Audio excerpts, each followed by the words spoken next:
What's up, YouTube?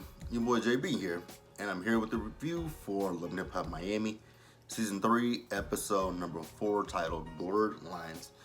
So, you guys, without further ado, let's go ahead and just jump into today's video.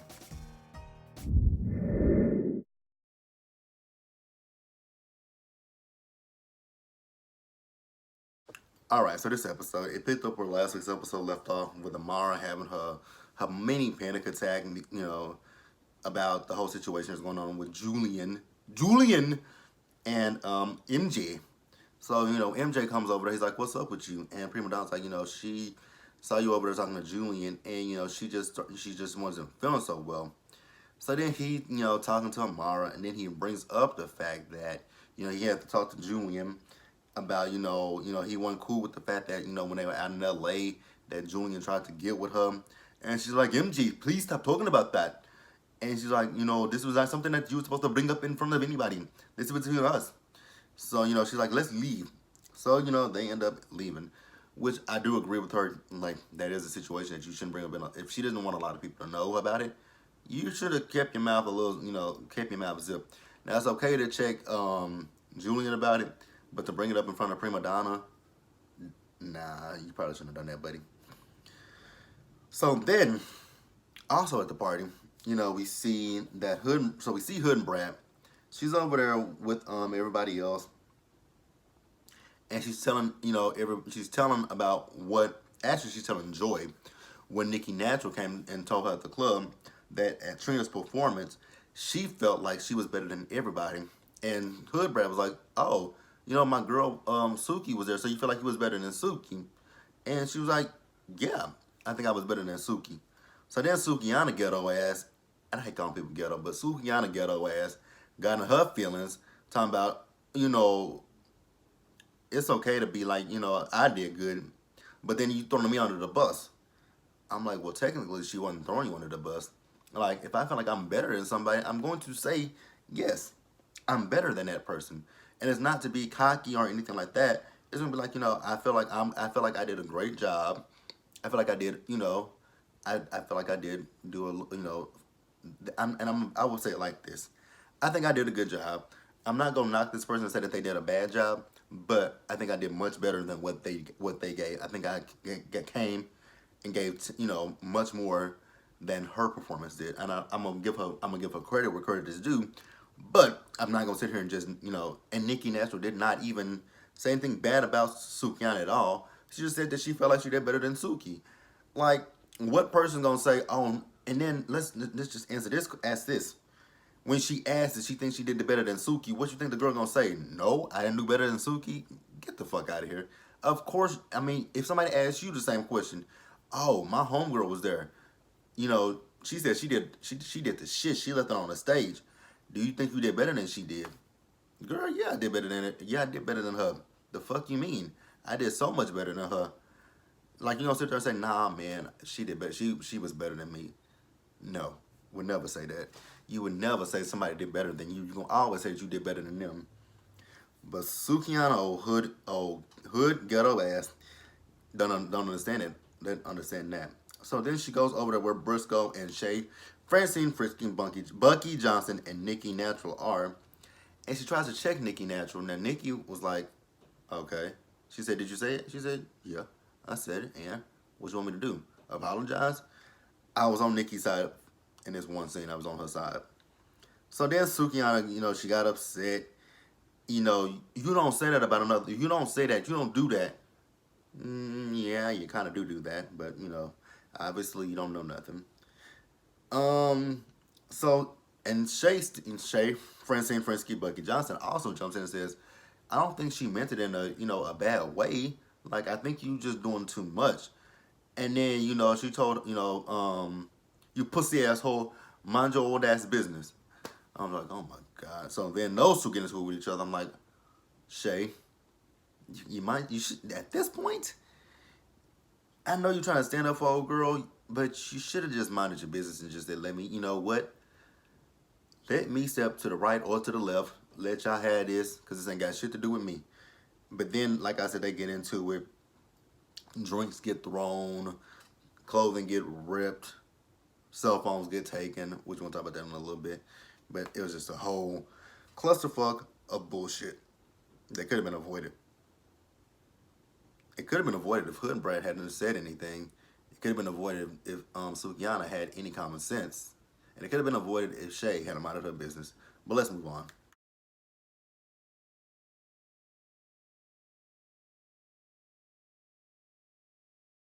All right, so let's move over to Amara and MJ. So we see Amara and MJ. So they're at home. I guess they're at home because we didn't see that horrible ass, gaudy ass furniture. So I don't know where the fuck they are, but I'm assuming they're at home. So they're talking about what happened at the party, and so MJ wants to blame everything solely on Julian. I mean, I guess if that's what you want to do, but you inserted yourself in a situation that didn't have anything to do with you. Now, yes, I do agree that you maybe should have checked him about trying to get with Amara, but as far as her career goes, that ain't got nothing to do with you. You looking mad thirsty, and you look like you only with her for attention and for semi fame. So it just doesn't. It's not a good look on you. And she's upset. She's upset with him because that was something that they were supposed to keep between him. Julian is going to be mad. What is Julian going to be mad about? Like I don't understand what Julian's going to be mad about. But I just don't understand what he's going to be mad about.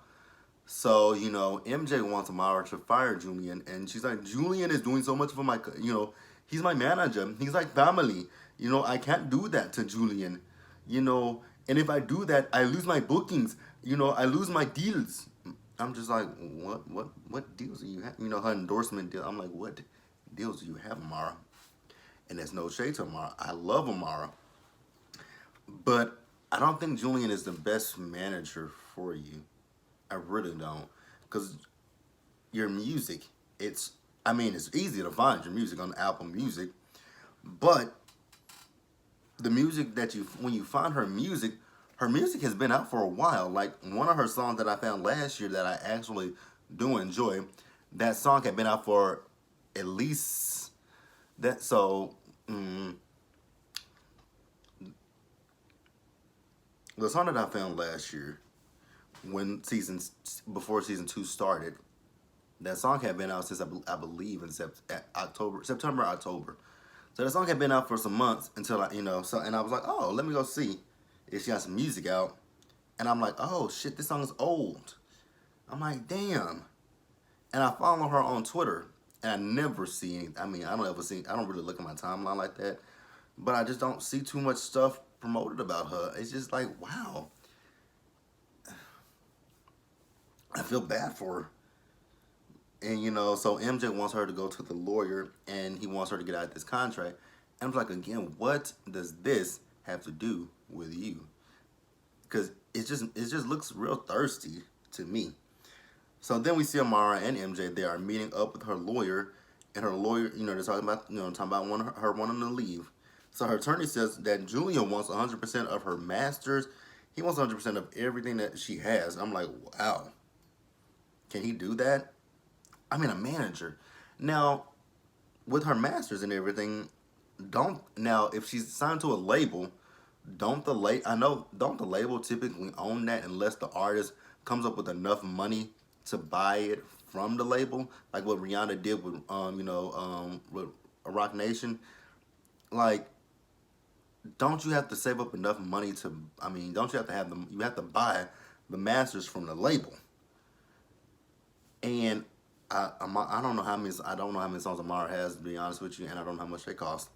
But I just find it hard to believe that Julian had enough. Well, unless he took that $300,000 and bought her masters, which I don't know why, because you haven't done anything with her music career like that. So I can't imagine like anybody want to commercialize her songs. Like the only song that I can think of that people might commercialize, but I don't know how they would commercialize it, is Insecure.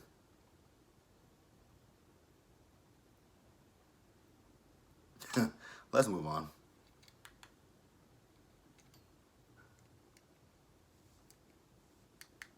Ah, fuck.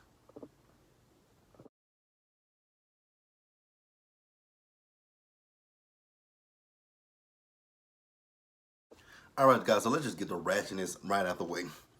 So we see Sukiana. God, the girl is just a lot. Like, people are laughing at you, not with you. Um, so, we see her, she's meeting up with Tip, and they start to talk about the party, and, Sukiana starts to tell Tip about what happened from her side. I'm like, girl, you leaving a whole lot of shit out of that, ain't you? You leaving a whole lot of shit out that happened with Nicki Natural and Shay. But you know what, girl? If that's what you want to, if that's the way you want to spend it, you spend it, and wherever you want to spend it. I just feel like you're, you know, not telling the entire truth about what really happened. And then she says one of them pussy ass broke ass holes stole her phone. I'm just like, damn, pussy ass broke ass hoes, pussy ass broke hoes, or something like that. I'm like, damn, that is a Miami thing for sure. Pussy ass hoes. So, Tip was just talking to her about trying to clean up her image and how, she wants to do this and this and that for her. I'm like, Tip, you would be better off trying to do something for yourself, because that one right there, it's a bit of a lost cause. I got to tell you, that's a lost cause right there. Count, it ain't no helping her.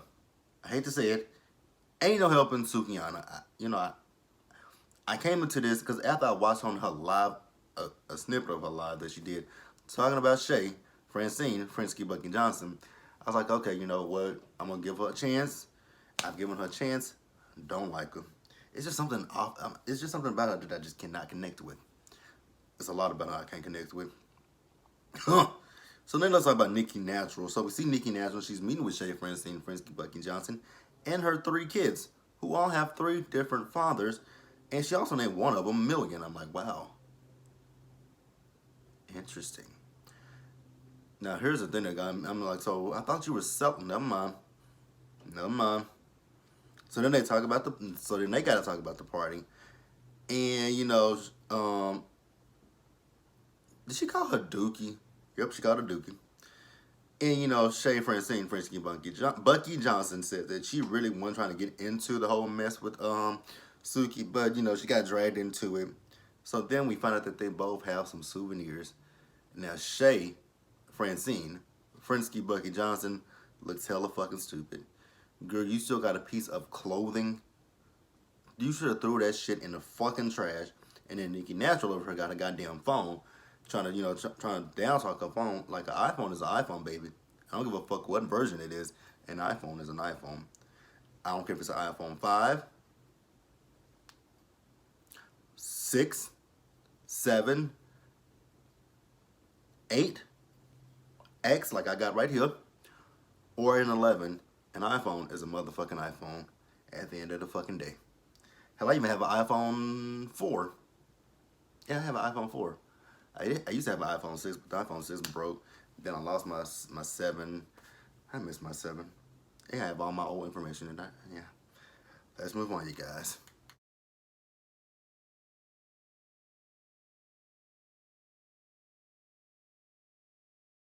All right, so next let's talk about Joy and Trick. So, Joy meets up with Trick at the crib. He's playing with his kids. She still has, she still loves his kids as her own. I mean, they are still married. And, she says her nieces and nephews play with his kids. So, they're still family at the end of the day. So the reason why she's meeting up with Trick is because she wants to tell Trick, I had this conversation with Briscoe, and I might have been wrong in what I said about him and Nicki Natural, because he says that nothing ever happened with Nicki Natural. So you know what, Trick? You and Nicki can get back with each other. He's like, no.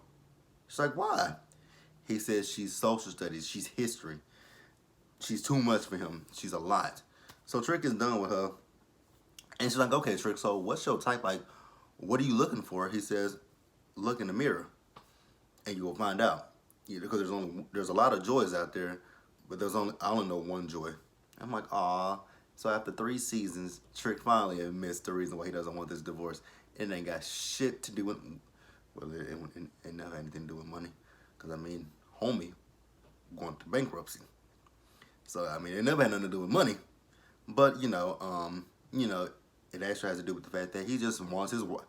I don't know why Trick has been so stubborn to say he wants his wife back. Like, there's nothing wrong with wanting your wife back. I mean, you may have fucked up along the way, but get your wife back. Get your wife, Trick. That is if she still wants you. I just want him to take care of himself. That's all I really want for Trick, is just to take good care of yourself. But let's move on, you guys. All right, you guys. So then we see Briscoe and Hood in the studio with each other, and they talking to each other. They're getting caught up on each other. Briscoe talking about how with his boys, he's trying to steer them in the right direction. He doesn't want them to go down the path that he did. He says that he told them that they see a bulge in any of their friends' pocket in their pants or anything. Run, get away from there. Good, absolutely. I agree with that. You don't want your kids to go down the same destructive path that you went down. And then we got Hood and Brad talking about her niece and nephew, and how she just wants to grind for them. She's talking about how she hadn't been back to visit her sister's grave after she committed suicide, because her sister told her she was gonna make it, and she doesn't want to go back. She don't want to go visit her sister until she's actually made it. Then we started to have a conversation with her niece and nephew. I'm like, these kids are a little bit too young to understand what you're talking about. Because, she's talking about how she out there grinding. And I'm just like, those kids are like about 3 or 4 years old, maybe 5 at the oldest, or 6. I don't necessarily know if they understand the whole logistics of this conversation. And actually, did talk about them, the last time that they saw their mom. I'm just like, again, Hood and Brad, I just don't know if these kids are quite old enough to grasp what you're saying. But, I'm not going to knock her for saying what she was saying. It is what it is, and let's move on.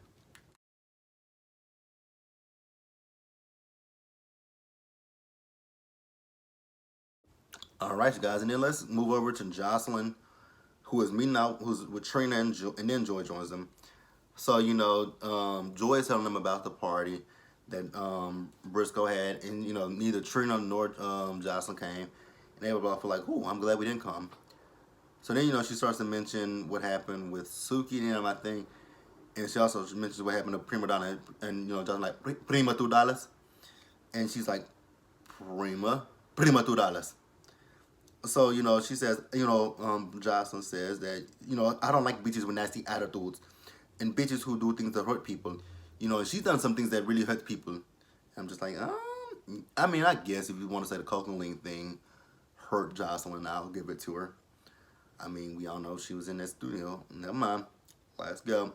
So Trina said, "You know what, Jocelyn, it might have just been a big misunderstanding." And, Joy's talking about, well, Prima Donna's having a party. She says, "Oh, I'm gonna send her a gift. I'm gonna send her a gift." She was like, "Oh," they were like, "Oh shit." And Jocelyn's back. Exactly. She says, "Once a pig, always a pig." I'm just like, why we gotta call this girl pig? It's hilarious to me, but let's move on, you guys.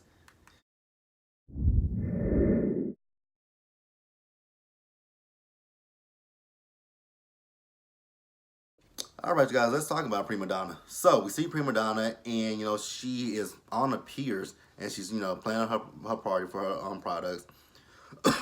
So then Tip joins her, and they talk about the party, and Prima Donna's talking about Amara had a panic attack, but then she also talked about the other stuff that happened, and how Suki wears her products, her waist trainers, but when she's out in public, it's like, damn, let me back myself away from her.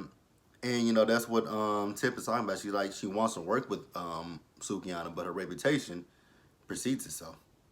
And I'm like, why would you want to attach yourself to a train wreck like that? I mean, that's gonna be a hard task to clean up her image. Very hard. So then Prima Donna says, she's there working on her businesses, and Tip felt the type of way about her leaving Miami and going to Atlanta. And Prima Donna was just trying to explain, she was making business moves, but Tip was like, "But I had texted you, but you never responded back to my text." I'm like, damn, that's fucked up. Your friend is texting you and you don't even read or respond to her text. That's fucked up. So then we see Prima Donna at her launch party, looking like a shiny, sparkly Christmas tree, and everybody else is in white. So then we see Briscoe and Trick are there. So Briscoe goes up to Trick and tells Trick, "Hey, when it came down to that whole Nicki Natural shit, nothing happened." And Trick was like, "Oh man, it's all good. I ain't got no beef with you. We bros. It is what it is." So then he mentions the fact that he went on a date with Joy. He says, Joy. He was like, yep. And Trick didn't have shit to say. I'm like, wow, wait. Trick is quiet? Oh, that's interesting.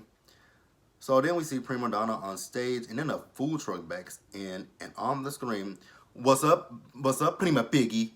It's the Puerto Rican princess, Jocelyn Hernandez. Since I heard you in my city, in my town, I thought I'd send you a gift. So open up the truck. So, Tip is like, if I was you, I would not open up that trunk. It might be a bomb in there, bitch. Jocelyn's crazy. So Prima Donna opens up opens up the truck, and what's in there? A fucking roasted pig. I'm like, God damn. Alright, you guys, so that was it for Love and Hip Hop Miami. Be sure to like this video, leave your comments, subscribe to the channel, hit the bell notification button so you guys know when I drop anything else. Share this video, and also if you guys would like to follow me on social media, I am on Twitter at JB_these_CEO. I am on Snapchat at Mr. GB_is_to_you. And I'm also on Snapchat at I'm on Instagram at Jbsayzwhat. So until the next video, you guys, later.